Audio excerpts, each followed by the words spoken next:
তো দেখুন সর্বপ্রথমে আমি জল দিয়ে দিচ্ছি।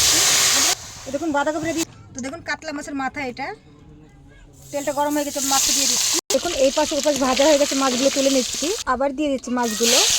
তো দেখুন বাঁধাকপিটা 4-5 মিনিটের জন্য সিদ্ধ করে নিয়ে ভাপিয়ে নিয়েছি। তো এখানে আমি কত করে করবো, এটা 3টে, এটা 3টে করবো।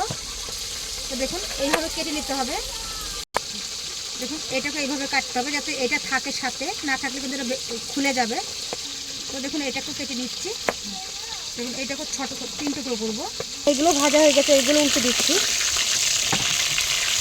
তো দেখুন অল্প একটু লবণ দিয়েছি ময়দার ভিতরে, জল দিয়ে একটু গুলে নেবো, পাতলা করে ব্যাটারটা করে নেবো। তো দেখুন পাতলা করে গুলে নিয়েছি আমি এই বেসন দিয়ে। তো দেখুন হয়ে গেছে, রেখে দিচ্ছি সাইডে। এটা কিন্তু বেসন বলেছি, বেসন নয়, এটা কিন্তু ময়দা। আদা, জিরে, কাঁচা লঙ্কা, পেঁয়াজ,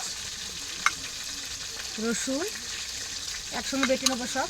তো দেখুন মাছগুলো ভাজা হয়ে গেছে, বাঁধাকপিটা ভেজে নিচ্ছি একটু তেলে। তো দেখুন হালকা ভাজা হয়ে গেছে, তুলে নিচ্ছি। দেখুন সোমবারিতে তেজপাতা, শুকনো লঙ্কা 2টো, জিরে, পেঁয়াজ কুচানো দিয়ে দিচ্ছি। তারপর দিয়ে দিচ্ছি রসুন বাটা, একটু ভালো, রসুনটা একটু হালকা ভাজা হয়ে গেছে, রসুন পেঁয়াজ টমেটো দিয়ে হয়ে গেছে। বাটা মশলাগুলো দিয়ে দিচ্ছি, ধনিয়া বাটা, হলুদ, লঙ্কার গুঁড়ো, লবণ, সবগুলো হালকা ভেজে নেবো।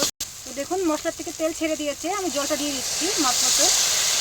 তো দেখুন অর্ধেকগুলো এই তরকারিতে দেবো, অর্ধেকটা আলাদা রান্না করব। তো দেখুন ঝোলটা ফুটে গেছে, মাছগুলো দিয়ে দিচ্ছি। তো দেখুন গরম মশলাগুলো বেটে নিচ্ছি।